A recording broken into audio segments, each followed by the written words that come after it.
কেই আমি পছন্দ করি, ভালোবাসি, সব এই তো। সবাইকে আসলে ম্যানেজ করার কিছু নেই, মানে ব্যক্তিগত মন্দিরকে তো আর কেউ ওভাবে পাবে না, কেউ পায়ও না। যেমন আমি সালমান খানের স্বপ্ন দেখি, আমি তো সালমান খানকে ব্যক্তিগতভাবে পাবো না, অ্যাজ এ ফ্যান হিসাবে তাকে ভালোবাসি, সেও আমাদের ভালোবাসলো, কাজ উপহার দিচ্ছে, এটাই আমাদের কাছে মনে হয় যথেষ্ট।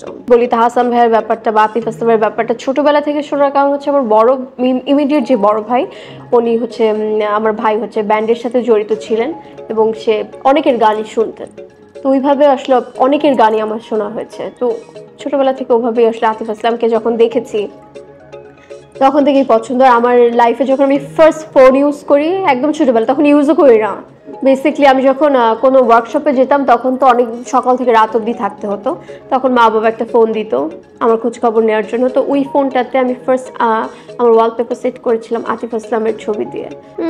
আপাতত মানে আমার অলরেডি দুটো কাজ হয়ে গিয়েছে, তারপরে আমি অবশ্যই চাবো যে কমার্শিয়াল কোনো কিছু করতে। তো এটা যদি সাকিব খানের সাথে হয় দ্যাটস গ্রেট।